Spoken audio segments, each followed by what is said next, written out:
Қазақ айтады, балаң тәрбиелеп әуре болма, балаң бәрібір өзіңе ұқсайды дейді. Одан да өзің тәрбиеле дейді. Шынтуайтында мойындамаймыз, мойындасақ көп түйін өзінен өзі шешілер еді. Ақталған жерден біреуді кінәлау басталады екен. Мен ана ретінде өзімнің функциямды осы дұрыс атқармай жатырмын екенмін деп ойланбасақ, жоқ, мен бәрін мінсіз атқарып жатырмын десе, осы әкесінен бір бәле болып тұрау дейді. Әкесі де өзін, енді мен шаруада жүрмін, дүние тауып жатырмын деп ақтала бастаған жерден, балаларға қарамайсың ба деп шешесін кінәлай бастайды. Сондықтан ана да, әке де еш уақытта ақталмау керек екен. Себебі сенің балаң сенен басқа ешкім тәрбиелеп бере алмайды. Оны мектепте, оны балабақшада, университетте тәрбиелей алмайды. Қазақ айтады, әке көрген оқ-жонар, шеше көрген том пішер. Көрген деп отыр. Әкесін естіген оқ-жонат деп атқан жоқ. Шешесін естіген оқ-жонат деп жатқан жоқ. Шешесін көрген, әкесін көрген, оның қасында жүрген. Неге Абай болды? Себебі Құнанбайды көрген. Затаевичтер айтады, Құнанбайлар дейді, таңертең тұрғаннан сөйлейді говорящая машина дейді.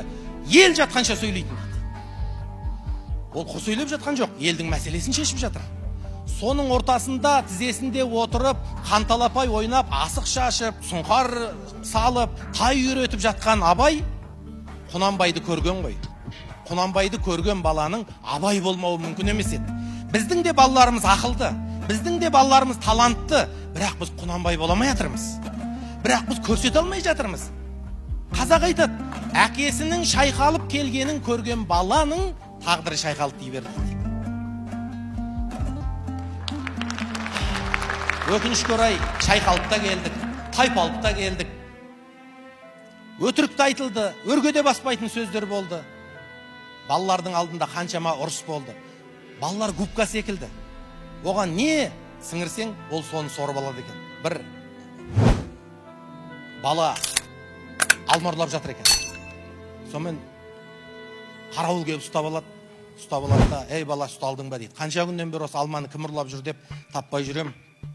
Ұсталдың ау деп баланы желкесінен қысып, әкең айтып жаныңды шығартам енді бала деп, баланы қуалап атса, жоқ, жанымды шығартамайсыз деп айтады дейді. Неге десе, әкем алма ағаштың үстінде отыр ғой деп айтады дейді. Рас қой, қарап отырсақ, талай адамның әкесі алма ағаштың үстінде отыр ғой.